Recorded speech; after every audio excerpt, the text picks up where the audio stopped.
ನಿಮ್ಮ ಪ್ರಕಾರ ಅಧ್ಯಯನವೇ ಜ್ಞಾನದ ಮಾರ್ಗನ? ಎಲ್ಲ ಒಂದ್ ಕಡೆ ನಾನೇ ದೊಡ್ಡವನು ಅನ್ನೋ ತರ ಸುಪೀರಿಯಾರಿಟಿ ಕಾಂಪ್ಲೆಕ್ಸ್ ನ ತಂದ್ಕೊಡ್ಬೋದು.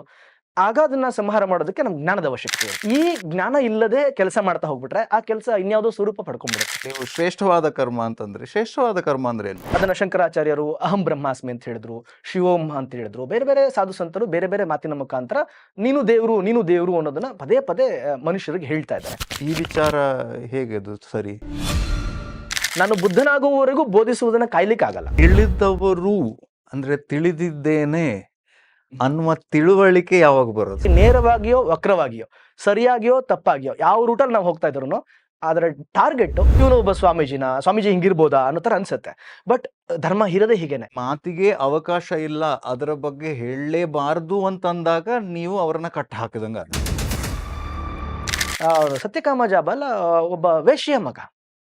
ಅವನು ತನ್ನ ತಂದೆ ಯಾರು ಅಂತ ಗೊತ್ತಿಲ್ಲದ ಹುಡುಗ ಸಮಾಜಕ್ಕೆ ಧರ್ಮವನ್ನು ಬೋಧನೆ ಮಾಡ್ತಾನೆ. ಇನ್ನೊಂದು ವಾದ ಇದೆ, ಈ ಸನಾತನ ಧರ್ಮ ಅನ್ನುವಂಥದ್ದೇ ಮೂಲವಾಗಿ ಇದ್ದದ್ದೇ ಬೌದ್ಧ ಧರ್ಮ.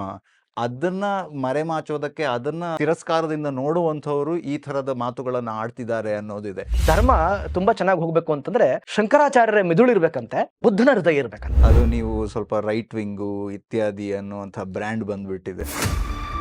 ಸತ್ಯ ಇನ್ನೂ ಸರಿಯಾಗಿ ಅರ್ಥ ಆಗದ ಹೊರತು ನಾನು ಇನ್ನೊಬ್ಬರಿಗೆ ಸತ್ಯವನ್ನು ಬೋಧನೆ ಮಾಡಲಾರೆ. ನಾನು ಧರ್ಮಗುರುವಿನ ಪಾತ್ರವನ್ನ ವಹಿಸಲಾರೆ. ಎಲ್ಲಿಂದ ಬರುತ್ತೆ? ಕ್ರಿಸ್ತ ಹುಟ್ಟಿದ್ದು ಒಬ್ಬ ಸಾಮಾನ್ಯ ಕುರಿಗಾಹಿಯ ಮನೆಯಲ್ಲಿ, ಕೊಟ್ಟಿಗೆಯಲ್ಲಿ. ಅಲ್ಲಿಂದ ಧರ್ಮ ಒಂದು ಸತ್ಯ ಹೊರಗಡೆ ಬಂತು. ಅದ್ ಮಾಡ್ಬೇಕಾದ್ರೆ ನಾನು ಗಮನಿಸಿದ್ದೀನಿ ಅಂದ್ರೆ ನಿಮ್ಗೆ ಅದು ಬೇಕಾಗಿರ್ಲಿಲ್ಲ.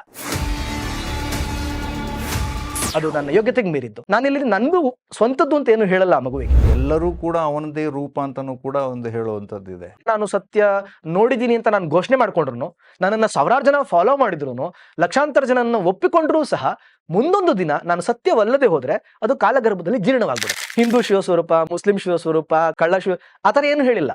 ಎಲ್ಲನೂ ಶಿವಸ್ವರೂಪನೇ. ಪೂರ್ತಿ ಸಂಚಿಕೆ ಬೆಳಕಿನ ಪ್ರದೀಪ್ ಯೂಟ್ಯೂಬ್ ಚಾನೆಲ್ನಲ್ಲಿ.